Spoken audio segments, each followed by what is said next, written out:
Gonzaga just got some great news in their quest to land the best point guard in the 2026 recruiting class.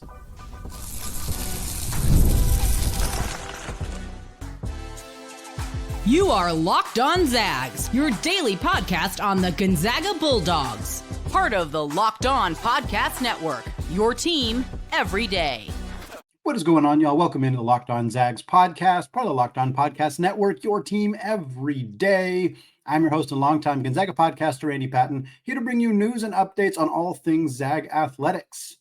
Today's episode of Locked On Zags is brought to you by Monarch Money. Take control of your finances by using Monarch Money. And if you use code LOCKEDONCollege at monarchmoney.com, you will get 50% off your first year.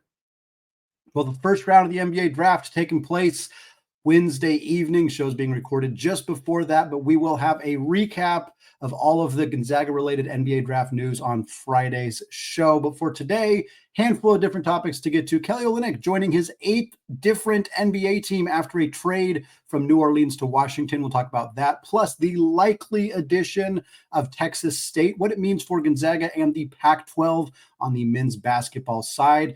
We're going to get to all of that, but first, we're back on our recruiting conversations. We talked about recruiting a ton on Wednesday's episode, but we're going to get into it more because shortly after we published that show, we got an update on one of Gonzaga's high-profile 2026 recruiting targets. Ikenna Alozie, one of the best point guards in the class, has listed Gonzaga in his top 8.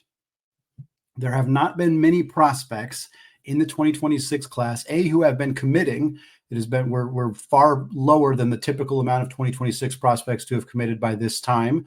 And we haven't seen even very many visits and lists and finalists and things like that. It's just been a slow moving process. We'll get into a little bit about why that is in a second, but this is the first time we've seen Gonzaga on a list for one of these 2026 recruits. Alozie listed Gonzaga alongside Kentucky, Kansas, Houston, Arizona, Bama, Louisville, and Washington. That is a pretty darn good list of schools to compete against for Gonzaga. Some of the bluest blue bloods in the program, a few teams that have historically competed well against Gonzaga on the recruiting trail, including Arizona and Houston and Washington in that conversation. And then Alabama and Louisville, certainly not teams that are particularly fun to recruit against as well. Alozie has taken an official visit to Washington. That's his only official visit thus far. He has visited Arizona unofficially multiple times as he lives in the area.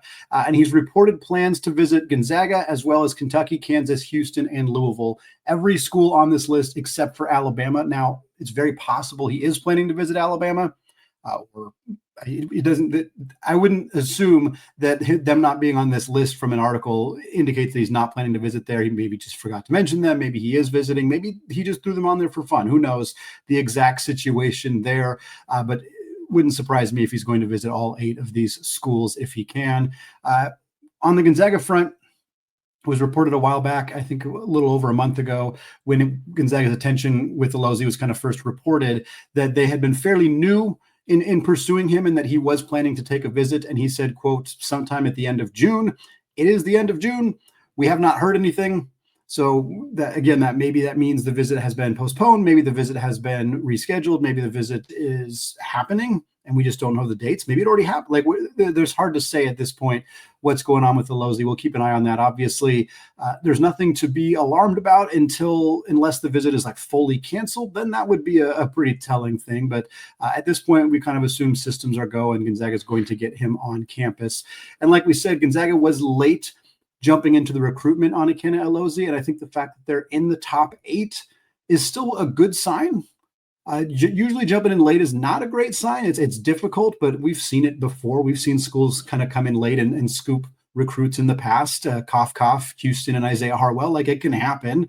And certainly, as we've talked about a handful of times on the show, Gonzaga's kind of unique timing advantage with regards to the 2026 class and the House settlement, where Gonzaga is going to have potentially more opportunity to promise bigger sums of money to recruits in this class and the 2027 class, while these programs are kind of figuring out how they're going to allocate their $20-ish million that they can spend on NIL money throughout the year, because they have to split that with football. Gonzaga does not have to split that with football. Therefore, they're in a unique position. So maybe they're able to swoop in and offer Alozie the kind of money that some of those other schools maybe are less willing or able or confident in their ability to spend on a recruit like Alozie.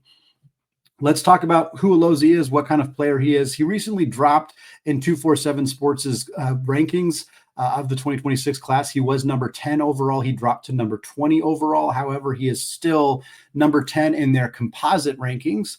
And at On3, one of the other recruiting sites, they actually have him 9th in the 2026 class. So he's a consensus top 20 prospect. He's top 10 in many places, considered either the best or second best point guard in the class, depending on where other sites have rated Dylan Mingo. Either way, he's one of the best point guards in high school, one of the best point guards in this class, would be an incredible addition for Mark Few and the Zags. He's listed at 6'2". He's playing at Dream City Christian Academy in Glendale, Arizona.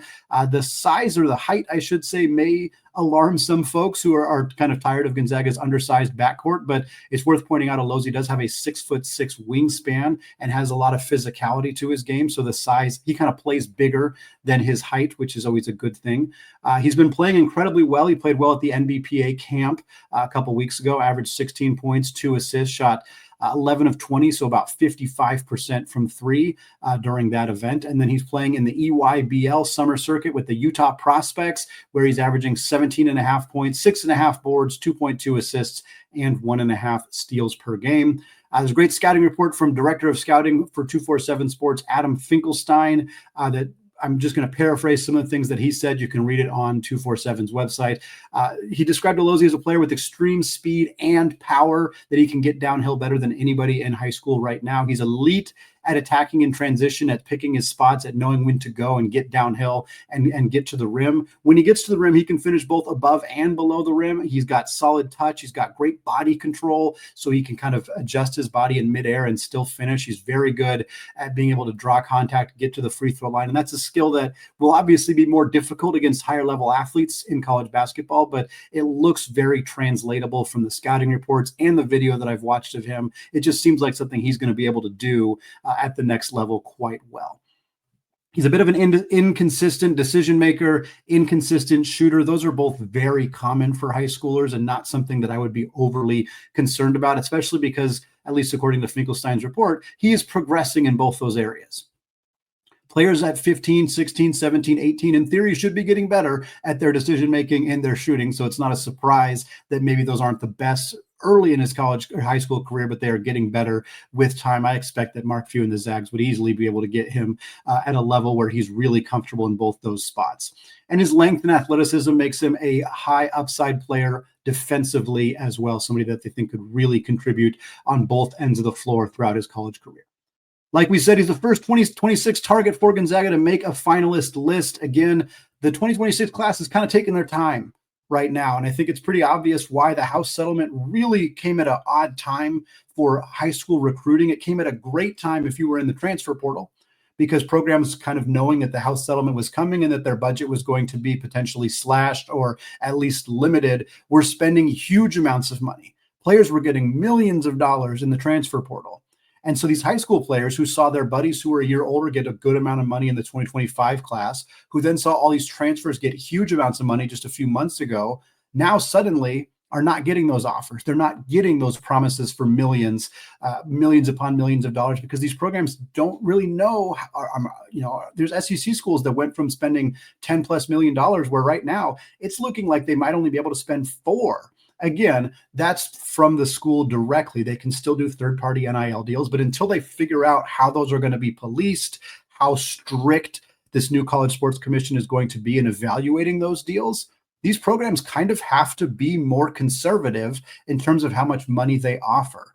So they may say, hey, we can give you $200K to commit to our school right now. And that player might say, hey, I had a teammate on my team last year who I'm better than, I'm ranked higher than, and he made $1 million. Why am I only getting offered $200K?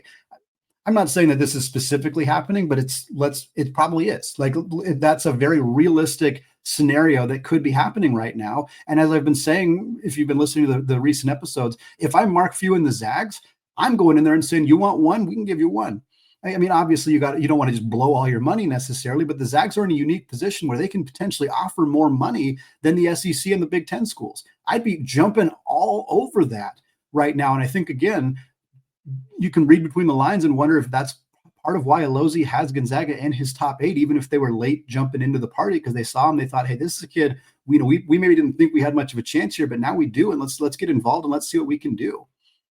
So for Gonzaga, they're in pursuit of multiple other 2026 players, not just Ikenna Alozie. Tyron Stokes is still somebody that Gonzaga has on their radar, the number 1 ranked player in the class. He said he plans to visit Gonzaga. We have not heard any timeline on that visit. Also being pursued by Kentucky, Louisville, Arkansas, Kansas, and Oregon. Sam Funches is visiting officially October 3rd through October 5th. 31st ranked prospect in the class at On3, a 7-foot center who's got a ton of offers, ton of visits already. He's visited Kansas, Ole Miss, and Cal, has plans to visit Mississippi State, LSU, and Vanderbilt as well. And then Gonzaga also just made an offer to Cameron Holmes, 23rd ranked prospect in the 2026 class, the younger brother of former Dayton All-American Day'Ron Holmes, who is now with the Denver Nuggets in the NBA. We'll have more on recruiting, more updates on Alozie, more updates as we continue to get them. I suspect that's going to be a big talking point for the next couple of months here on Locked On Zags. And you know what else is going to be a big talking point? Conference realignment. We got an update. Texas State has informed their conference, the Sun Belt, that they are expecting an offer from the Pac-12 in the, quote, near future. What does this mean for Gonzaga? We're going to talk about that in just a second. But first, folks, do you ever wish managing your money just felt easier? With Monarch Money, it can. Whether you're growing your savings or planning a big purchase, Monarch Money puts you in the driver's seat. It's like having your own personal CFO, giving you full visibility and control over your finances. Monarch Money is more than just a budgeting app, though. It is a complete financial command center where you can track all your accounts, investments, and spending in one place. So in addition to managing your money, you're also building wealth. I've personally found that I really love having everything financial all in one single app. So instead of having to remember a bunch of different apps or having a folder full of everything all over my phone, I just go straight to Monarch. That makes managing the day-to-day so much easier. So take control of your finances by using Monarch Money. And in fact, use code LOCKEDONCollege at monarchmoney.com. And folks, you'll get 50% off for your first year. That's monarchmoney.com, code LOCKEDONCollege for half off your first year. All right, folks, segment 2, still Andy Patton, still Locked On Zags podcast. Moving away from our talk about the 2026 recruiting class and star guard Ikenna Alozie listing Gonzaga in his top 8 to instead talk about the Pac-12 and conference realignment. We're expecting news, official news any day now, but as we wait, we did get an update. Texas State, the Bobcats, widely considered the next addition for the Pac-12. It's still not confirmed, but what we heard from ESPN's Pete Thamel is that Texas State has informed the Sun Belt Conference, which is where they are currently housed, that they are expecting an invitation from the Pac-12, quote, in the near future. Thamel also reports that an offer has not been officially made by the Pac-12 to Texas State. That's not surprising. Typically, you negotiate, and then when it's all done, when you have full approval, when you don't make an offer until you know that they're going to say yes, and you know that they know every stipulation as part of that agreement. So when that happens, when the negotiation ends, the Pac-12 will extend an invitation, an offer to Texas State. They will say yes, it will be a formality, and they will be in the conference. But these talks are heating up. Those negotiations are happening. And a very key date is coming up because on July 1st, the buyout for Texas State to leave the Sun Belt Conference doubles. It goes from $5 million anytime in June from now until July 1st. And then on July 1st, that buyout becomes $10 million. So both sides very motivated to get this deal done in the next week, not even week, in the last 5 days to get this deal done so that Texas State is in the Pac-12. The buyout is smaller. And for the Pac-12, this is critical because they need another full-time member who plays football. The conference has 8 schools right now. That is the 2 kind of incumbents, Oregon State and Washington State. That is Gonzaga. And then that is the 5 Mountain West schools, Utah State, Colorado State, Fresno State, Boise State, and San Diego State. So there's 8 schools in the conference, but only 7 of them support football, obviously Gonzaga being the one that does not. In order to be an FBS eligible conference, which is crucial for the Pac-12, they need one more member. And you can't just go grab like the rumors of like UConn football and then they keep the rest of their sports in the Big East, or like even grabbing like a North Dakota State or a Montana State or some like local football program and just bringing in the football. That doesn't count. You have to add a full member that has football. Texas State, that's what they are, and that's what they're going to be, because the Pac-12 the timing has not worked out to add the American Athletic Conference schools, Memphis, UT San Antonio, Tulane, whomever else they've been talking about over there. The timing has not worked out with UNLV and Air Force, which they've kind of talked about. Air Force was only briefly mentioned. UNLV has been kind of mentioned for a while, but just doesn't make sense with the ongoing mediation with the Mountain West and the amount of debt that school is in, and the amount of the windfall that they'll get from the Mountain West by staying. Just doesn't really make sense. So for a long time, it's been pretty clear that Texas State was going to be the team added here. So what does that mean? What does that mean for Gonzaga? We'll get into what it means for the Pac-12 a little bit first. So Texas State is located in San Marcos, Texas, which is between Austin and San Antonio. It is a big campus. They have a large alumni base. They have a solid amount of resources when compared to the other schools that the Pac-12 is kind of looking at right now. Are they as resource rich as Memphis? No, but they are a solid school with, again, a lot of people who went to that school, a lot of people in the area, a decent fan base. And for the Pac-12, they want a footprint in Texas for recruiting purposes for football, but also for recruiting purposes for basketball. That is an advantage for Gonzaga. As much as there are some cons to Texas State, we'll get to them in a second.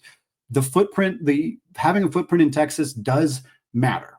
Texas State is not bringing in huge TV numbers necessarily. It's like, oh, it's great that they're kind of in that Austin, San Antonio market, but they're certainly not dominating the Austin market. That's obviously dominated by Texas. Even San Antonio is not a market that's super dominated by Texas State, but it's still a good place for the Pac-12 to have a footprint in. However, this is not a good basketball program. It has not ever been a good basketball program, and there's just not a super compelling reason to believe that they will dramatically change in that area. We can hope that will happen, but the track record is pretty darn not good for the Bobcats at this point. They have been a D1 program since 1984, and in that time period, they have made the NCAA tournament twice. They were a 15 seed back in 1994. They were a 16 seed in 1997.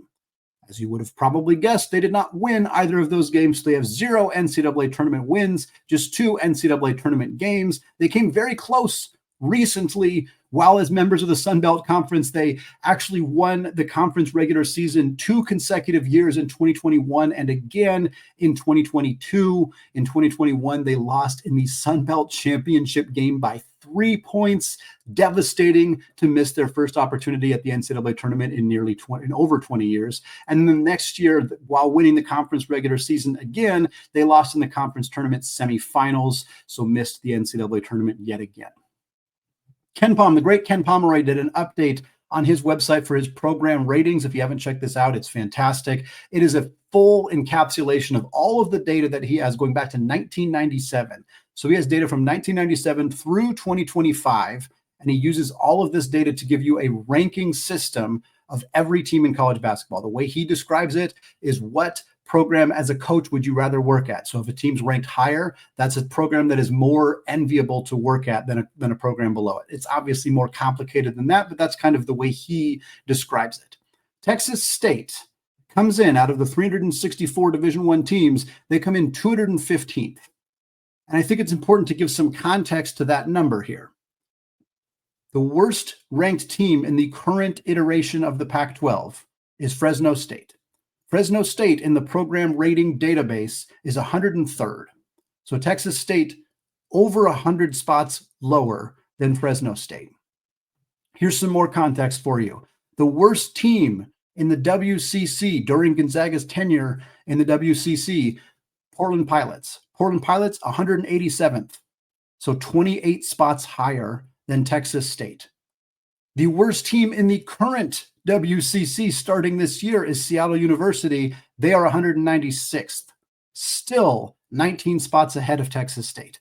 And then just for reference, Eastern Washington, the Eagles, the little brother of the Spokane metro area, the Eagles come in at 206th, so still 9 spots ahead of Texas State. That's the best context I think I can provide here in terms of what Texas State brings. Now, Texas State last year, I think they were 194th at KenPom, and they're like much closer to where Fresno State was. So like their current success is not nearly as damaging as like their overall, like I don't really care how bad they were in 1999. Like it doesn't really matter in this context, but I do think it provides a valuable look at kind of the history or the lack of history that this program has on the men's basketball side. Again, I'm not saying that this is a horrendous addition for the Pac-12. They needed a football school. They wanted to be in Texas. This school has some things going for them that could be a positive, but we don't want to pretend that this school coming into the Pac-12 is moving the needle in a positive direction for Gonzaga. It's not. And if I'm Mark Few in the Zags, I'm trying everything I can to go to Teresa Gould, to go to the commissioner and say, we want a schedule that doesn't make it so that we have to go on that road trip every year. If they finish the bottom of the conference and we finish the top, we don't want to make that road trip. And they're still working out, obviously, all the details on how that's going to look. But if I'm Mark Few in the Zags, I'm asking for that as best I can.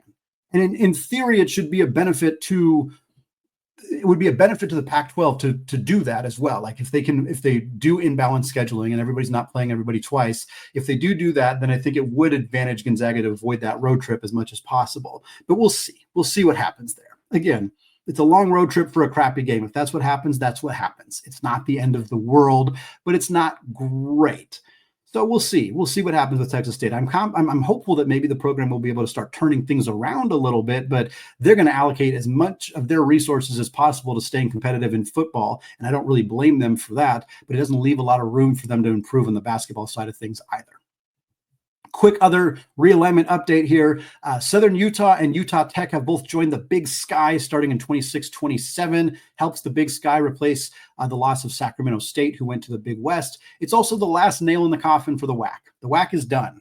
It is officially done for the Western Athletic Conference. 63 years that the WAC existed. When it first started, BYU, Arizona, and Arizona State were in the conference. For reference, San Diego State's been in this conference. Colorado State's been in this conference. Tons of great programs have been in the WAC over the years, but now it is officially over. The only three schools that were left after this move were Tarleton State, UT Arlington, and Abilene Christian. They are now effectively kind of soft merging with the ASUN Conference to form the new UAC, United Alliance Conference.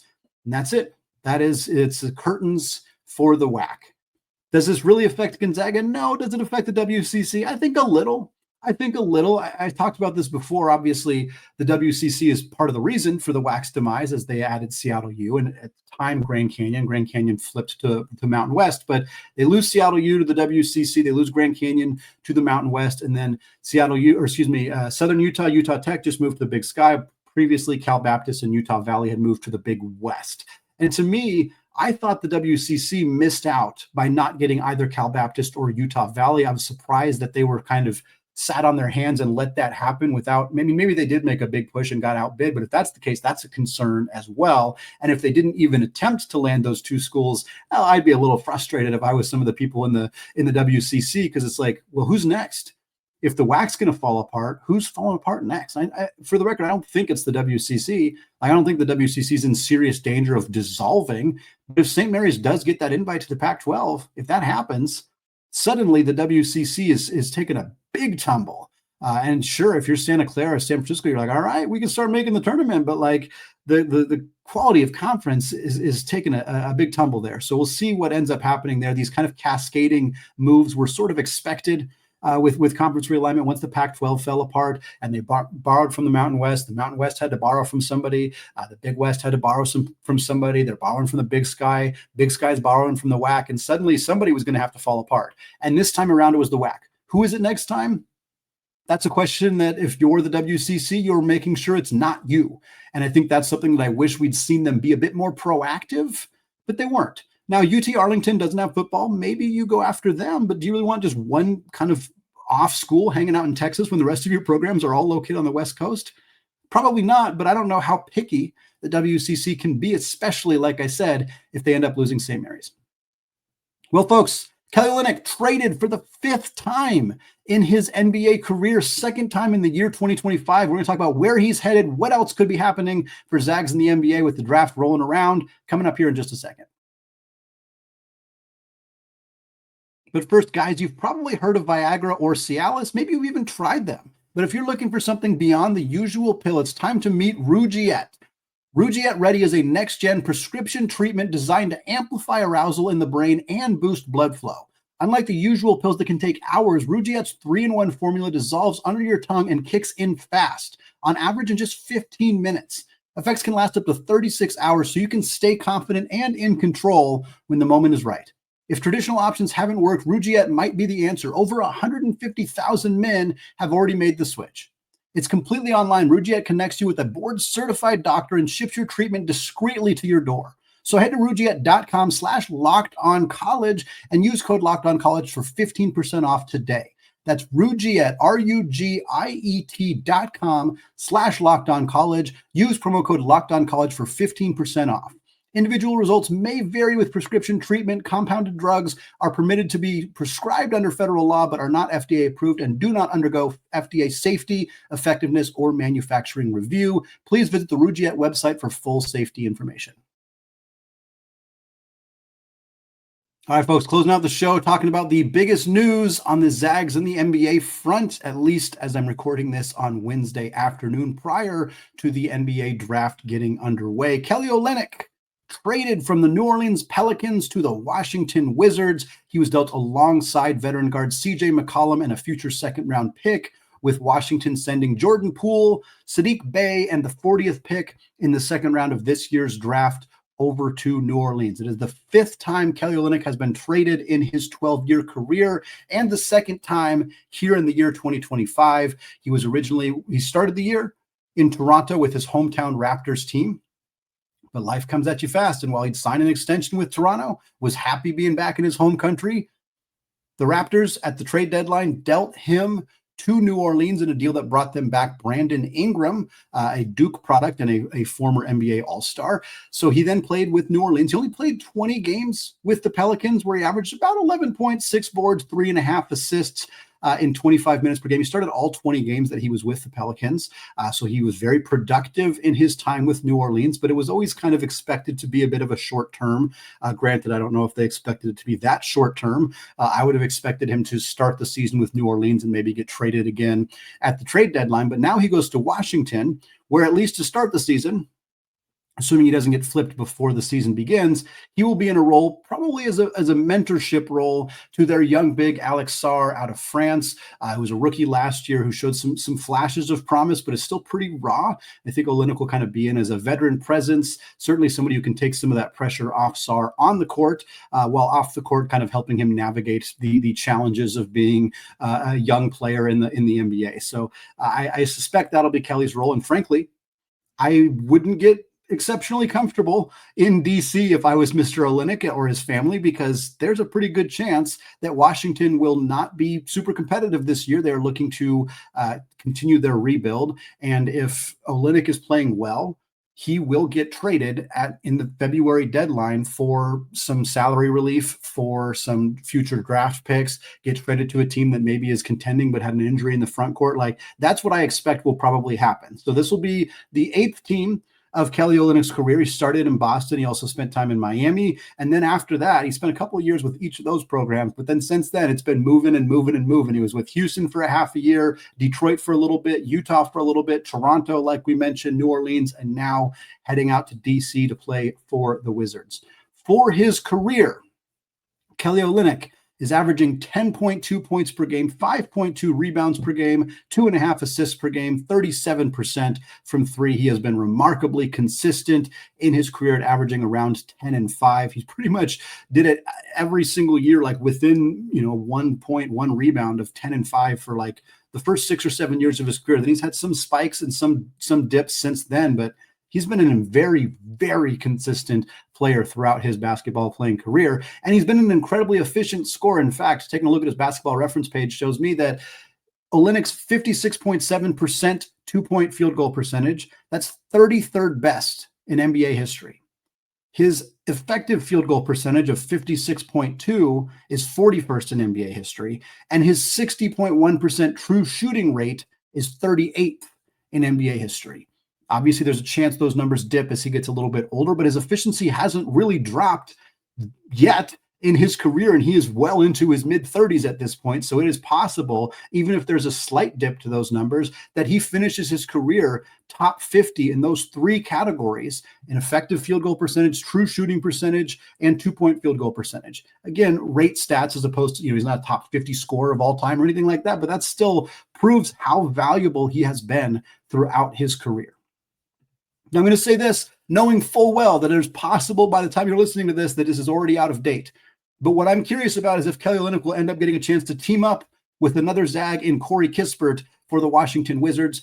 Lots of rumors flying that Corey Kispert's going to get traded by Washington. If it's going to happen, it's very possible it happens during the first round. If you're listening to this on YouTube before the first round, then it probably hasn't happened yet. If you're listening to this on audio on Thursday or any other time on YouTube on Thursday, it's possible that Corey Kispert has already been traded. If that's the case, we'll get it covered on Friday's show. But if not, definitely keep an eye on whether Kispert gets moved or not. I think it's pretty likely. But it'd also be fun to see two Zags on the same team. It's always fun when that happens. There's so many of them in the league right now. It's bound to happen again eventually. And we'll see if that ends up the case with Kelly and Corey in our nation's capital.